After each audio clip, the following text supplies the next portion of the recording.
Well, here we are one more time. I usually try to make these videos and post them on Monday morning. And this is one that I ran into a few years ago. It was, um, it's an older car, but still, some of these older cars, if you get up, even if you get up in the late 90s, the cars, some of them nowadays are too nice to throw away, but they still have some pretty significant issues with electronics.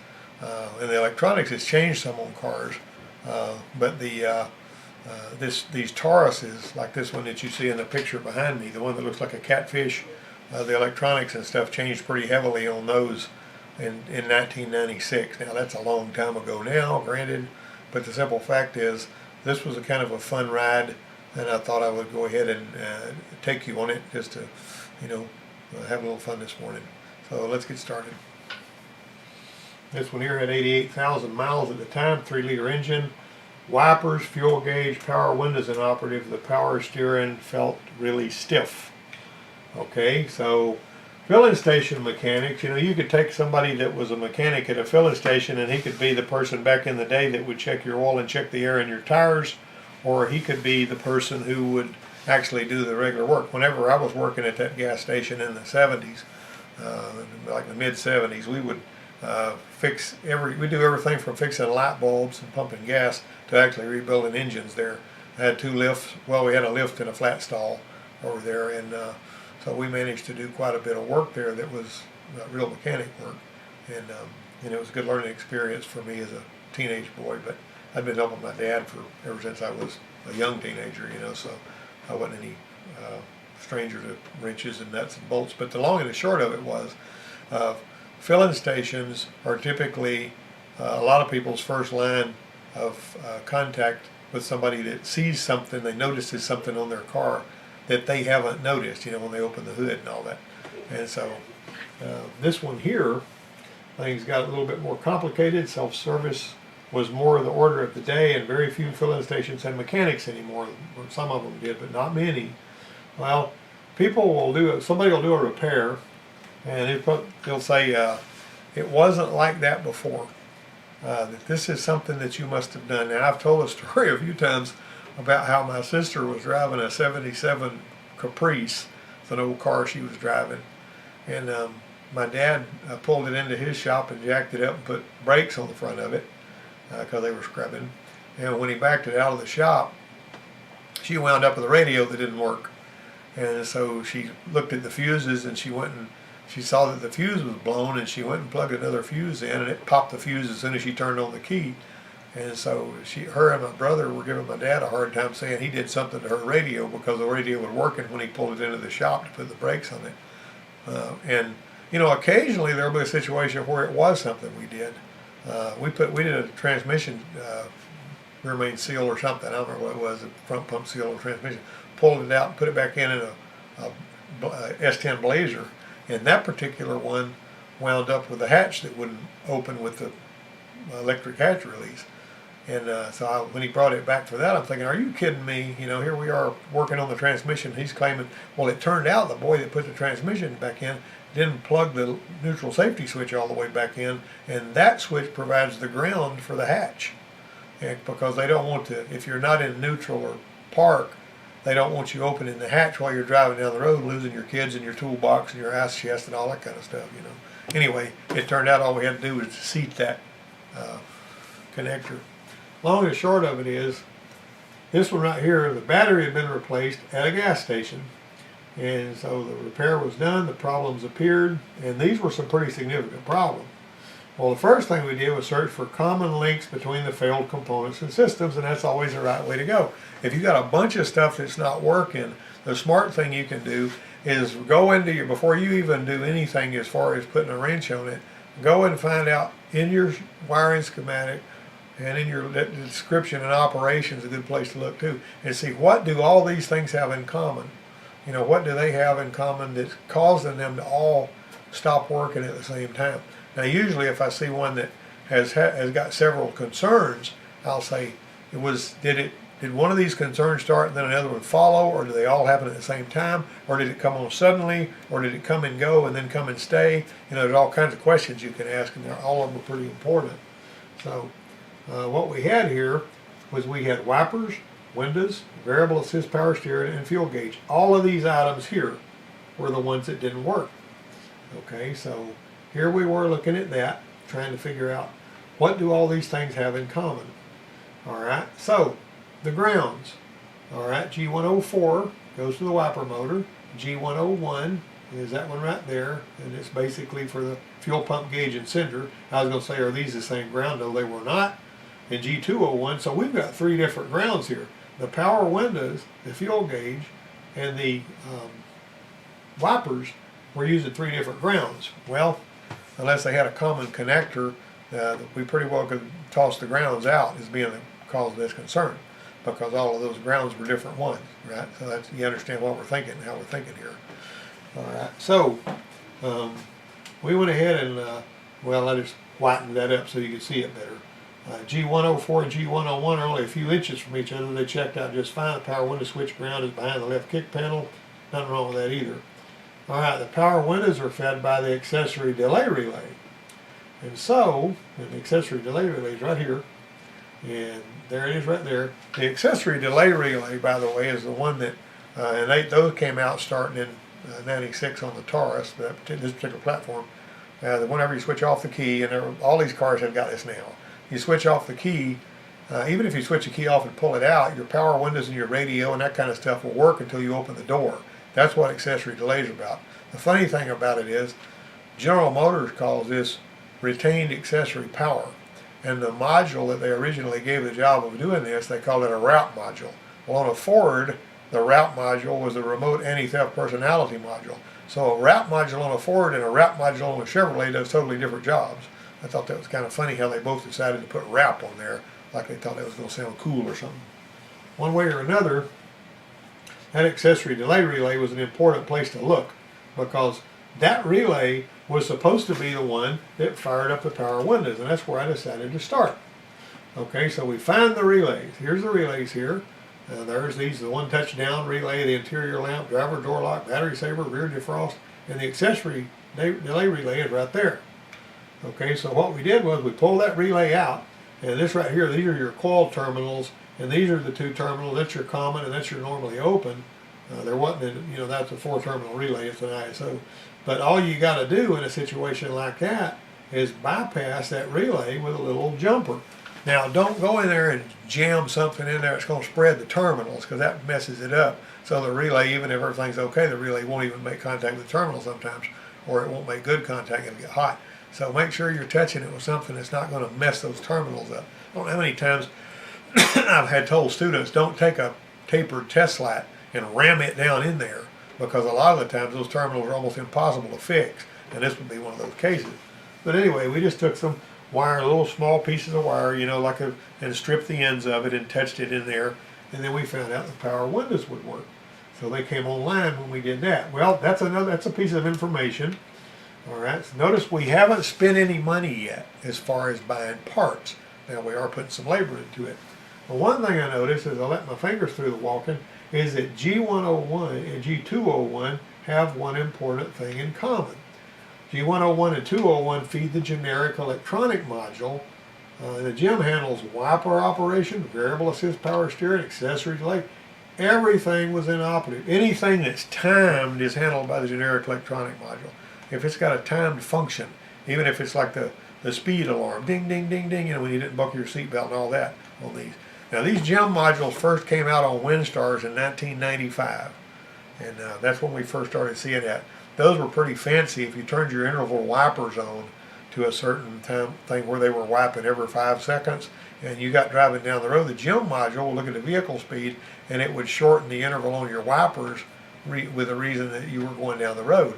Now, I don't know if these things still do that or not. You might even be able to use a little stopwatch while somebody's driving and see if that's the way it is. That may still be in there. Something else the GEM module does, on some of them, like if the interior lights were on, and like on these 98 Ranger or whatever, if the interior lights were on, because one of the door jar switches was in the door switch, in the door latch was open, or actually telling that the door was open. If that light was on, when you hit about 25 miles an hour, it would reason he doesn't have a door open when he's going 25 miles an hour, and the logic was they would turn that light off at 25 miles an hour if you were driving down the road and that switch said the door was open. It would assume the door wasn't open and there was a fault. So they use some fuzzy logic on these things. All right. Now there's your generic electronic module right there. You notice that? Going all the way down here to G101. Of course, it feeds other things too. Instrument panel, fuse panel, anti-lock module, vehicle speed sensor. We didn't really have any issues with any of that stuff. So if this is the only thing you're having trouble with, there's also, you notice that S goes to another page right there like we were talking about in our last video. All right, so what we got right here, notice this is an alternate current path. If it's a SHO, then it would go to the PCM and vehicle speed sensor, but without that, it just went to the powertrain control module. All right, there's G201 right there, generic electronic module. It's a different ground, and it actually is feeding pins 25 and 14 on the generic electronic module, right? Okay, so there you go on that. And so that's something we can kind of look at right there. All right, the gym wears a lot of hats. I talked about this a minute ago, but that's what the gym looks like. If I took all of the schematics that related to the gym and piled them together on the screen, then you got all of this stuff going on with the gym. The gym's a busy boy, and there's even more of it off here that I don't have room for. Okay, takes input from the stalk switch to control the wipers, handles all the chime functions, controls the battery saver relay, and handles the accessory delay function and one touch down, you know, which is where you do that. Nowadays they've got one touch up, you know, of course they got smart junction boxes to handle that. All right, we understand the gym was for years Ford's body computer.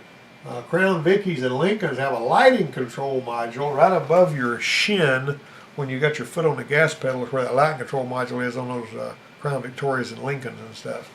And those things right there, one size does not fit all.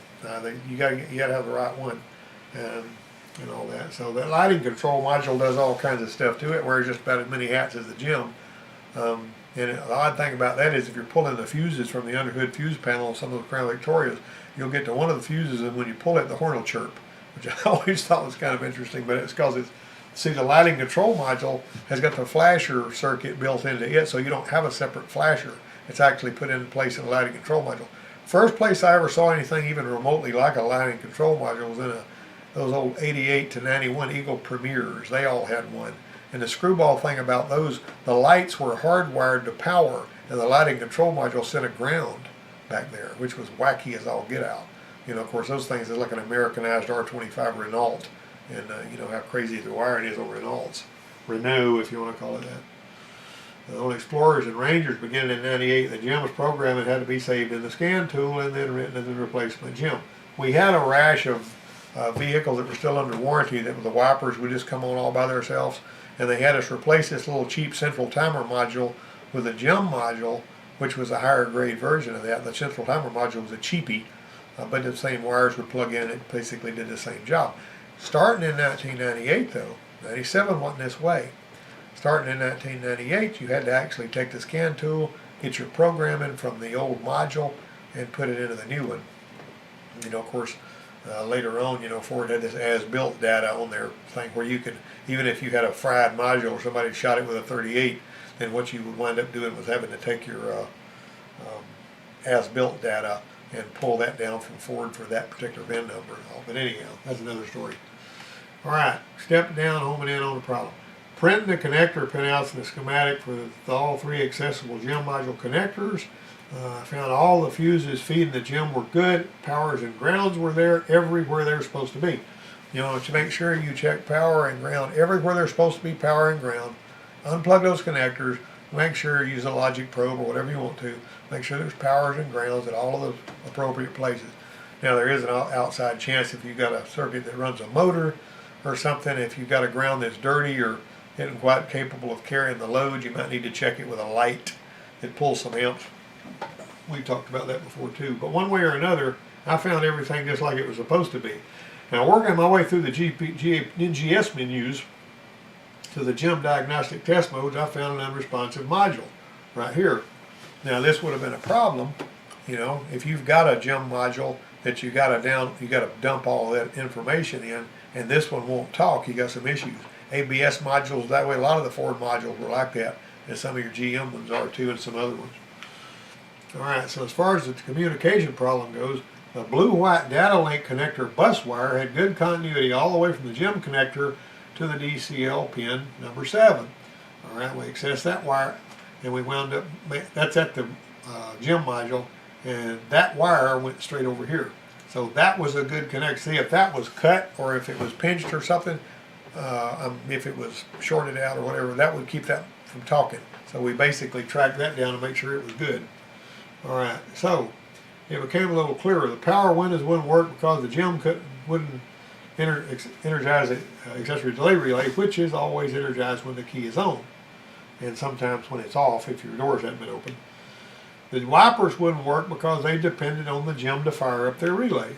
The data link communication problem appeared to be another symptom of a GEM module that either died of natural causes or had been murdered, but there was another mystery. The fuel gauge problem was totally separate and apart from the GEM module, and it was on the blink too. Alright, so the GEM module, we replaced it, communication returned, power windows and wipers were restored, and the steering was suddenly normal.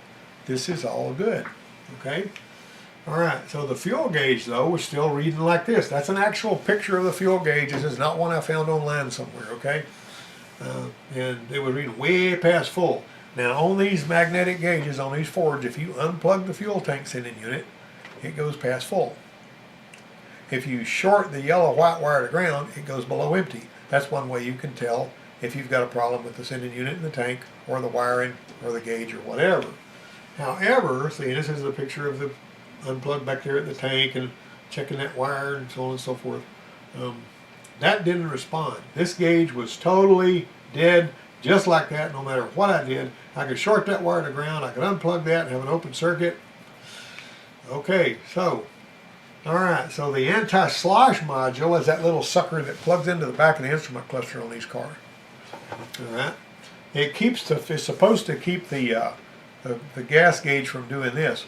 I was riding with this guy one time back in long years ago when I was in high school, and he was driving this 442, and he's a big old guy, had his arm around his girlfriend over here. I was sitting in the back seat, and I could lean my head over here and see his gas gauge, and as he would make curves and do all this stuff, his gas gauge would show the sloshing of the gas, you know, because that's the way those cars were back then. And we came up behind a car, and his girlfriend was kind of, you know, scared of the car anyway. So he looks over at his girlfriend, and she shakes her head.